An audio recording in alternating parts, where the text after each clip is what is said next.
Growing up, I thought everyone had a second family in their basement.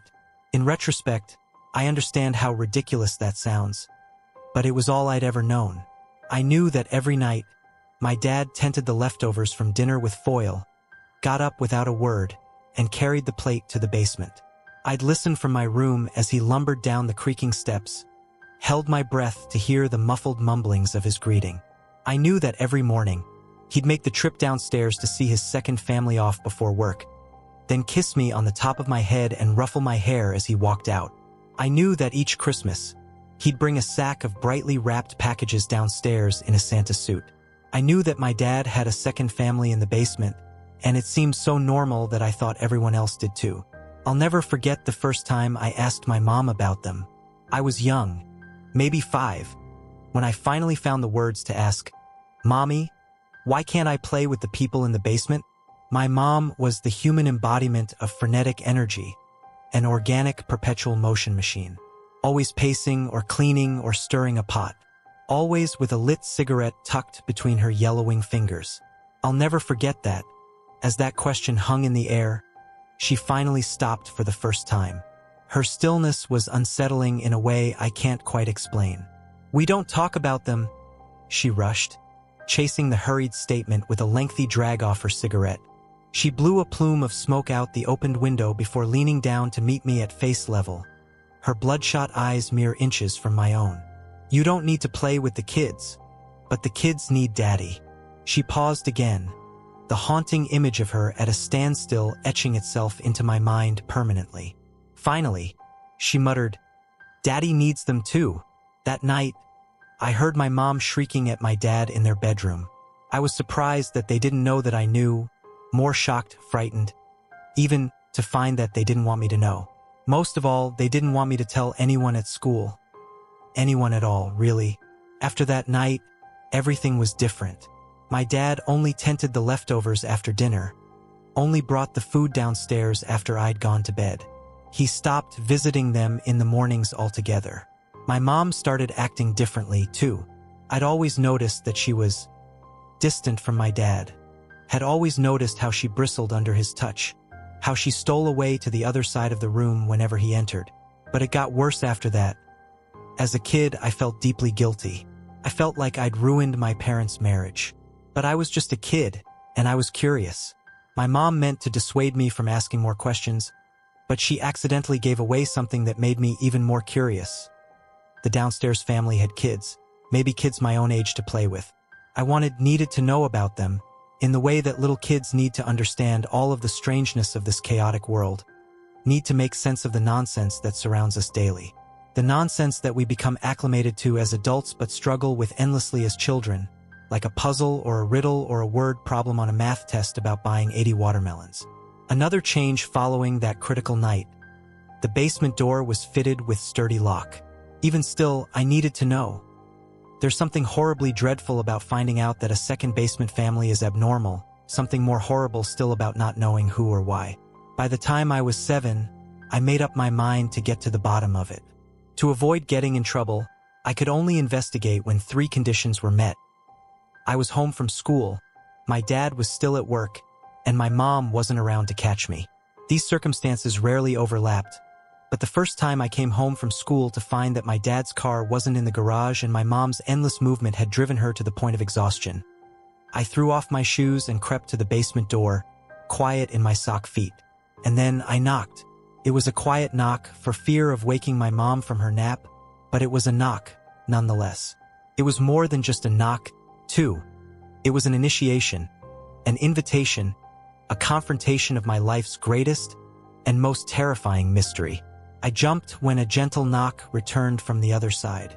It was almost immediate, like the person on the other side had been waiting for me.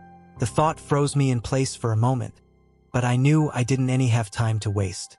My mouth felt suddenly of sandpaper and chalk, but I leaned into the door to whisper, "Hi, hi." It was a little girl, her voice sweet yet timid, like testing the keys on a piano for the first time. "I am Ricky. What's your name?" A long pause. "Lila. My brother's is Isaac, but he doesn't talk so good. But he's still little. Mommy says he'll start talking when he's ready." "There's 3 of you down there?" She replied simply, as if the entire situation felt as wholly normal for her as it had for me. On the opposite side of the basement door. "Daddy comes to visit sometimes, though, so I guess there's 4. My eyes widened as a flurry of questions began to sprout in my mind. But I heard my mom start to stir in her room. I sped down the hallway and into the playroom. I busied my hands with my toys, but my mind was somewhere else. The sprouts of questions continued to grow rapidly, soon overtaking my thoughts like an unruly patch of weeds. And like weeds, the questions were stubborn. Hard to, impossible to get rid of. The roots of the situation and its implication unraveled, stretched through my whole body. Fear planted itself firmly in my belly as I was forced to confront the possibility that I didn't really know my dad. Didn't really know my own family at all. If my dad was Lila's dad, too, what did that mean for me? For my family?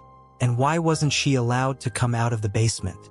Over the next couple years, I stole away to the basement door in those rare moments of freedom. I got to know Lila, got to like her, and eventually even to love her. She was my best friend.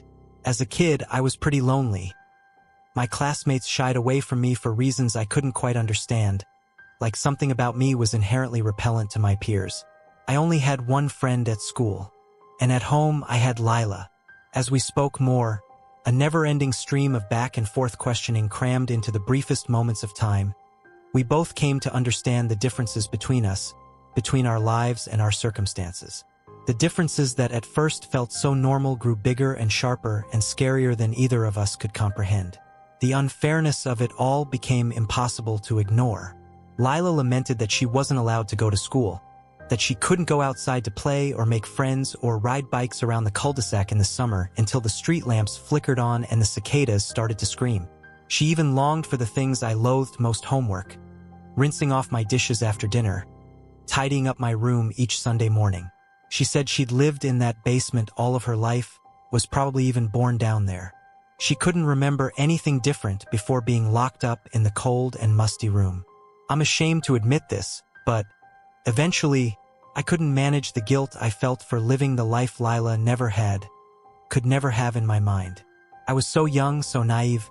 I didn't know how to manage the situation anymore, so I did the only thing I could think of. I stopped trying. I stopped visiting Lila. No more secret, whispered exchanges. No more quick knocks on the door just to let her know that I was there, that anyone at all was there for her. Days and weeks and months and years trickled by with Lila never quite leaving my thoughts, but with her existence instead compartmentalized, confined to the basement of my own mind. At home, it was harder to keep thoughts of her locked away. When my dad brought her dinner hours past my bedtime, I'd lay awake warm in my bed. Sometimes I'd hear her scream. Sometimes I'd hear the tray clatter to the floor, the plate fracturing on impact. Sometimes I'd hear her crying, awful, painful sobs, while I assembled new Lego sets in the playroom. Sometimes she would call out my name. I'll never forgive myself for this. I hate myself for it, and I deserve to, but I ignored her every time. Worst of all, though, was when she started knocking. I was finishing up my science homework for the day when the first knock came. Quiet knock, but a knock nonetheless. An initiation, an invitation, a confrontation. My blood ran cold as I realized where it was coming from, who it was coming from. I hopped on my bike and didn't come home until dinner was on the table. That night, I heard my dad scream back at Lila for the first time, yelled for her to knock it off with all the knocking. He took care of her little brother and her mom, and that he could only do that if she stayed in the basement, if she stayed quiet. She wasn't persuaded, though, and her knocking only grew more frequent and louder. I was about 10 years old by then, so I had a little more freedom, all the freedom in the world compared to Lila. I avoided my house at all costs, only returning in the evenings, where I'd be greeted immediately by the knocking. By then, it was less knocking and more ramming the total weight of her body into the door. My mother took to vacuuming the house obsessively just to cover up the noise. She wouldn't even look my dad in the eye anymore. I imagined the bruises blooming on Lila's shoulder, up and down the length of her arm. If it hurt her, she didn't let on. She didn't stop. Sleep became a distant memory, leaving me dazed and irritable and confused and, most of all, terrified.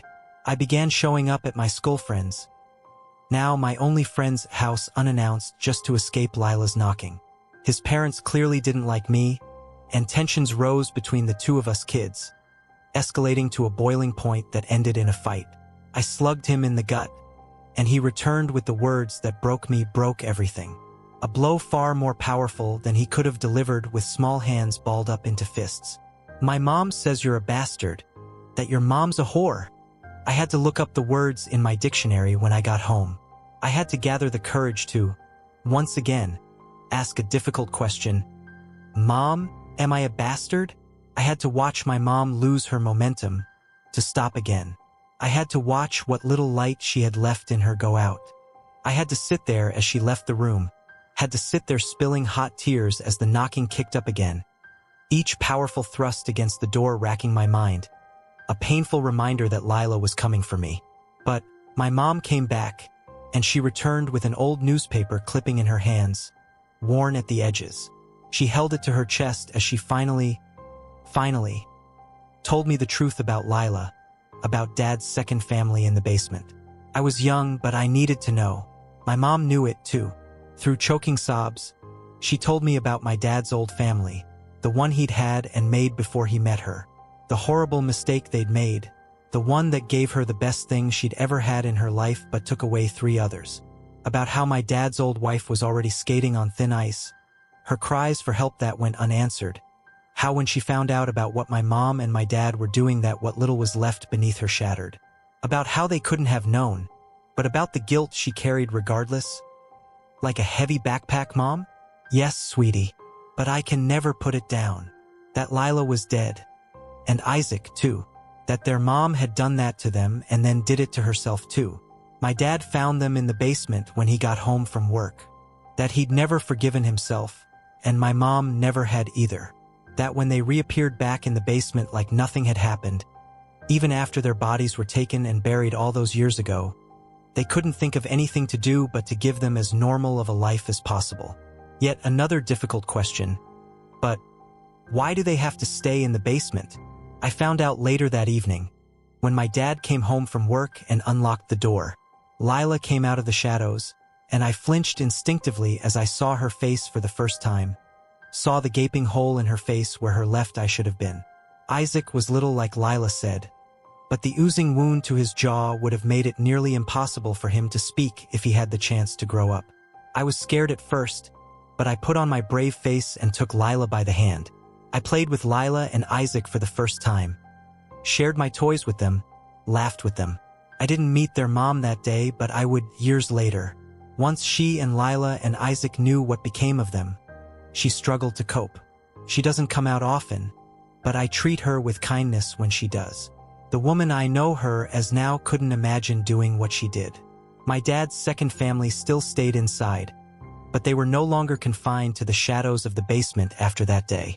They became less of my dad's second family as we all became one larger family that laughed and played and loved together. I don't live in that house anymore.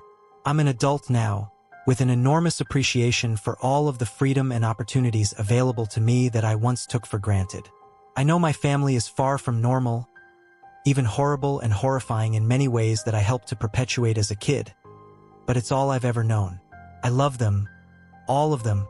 I still visit whenever I can, for birthdays and for Christmas and for summer vacations. And whenever I do visit, I take a moment to be grateful for the fact that when I knock on the front door, Lila opens it.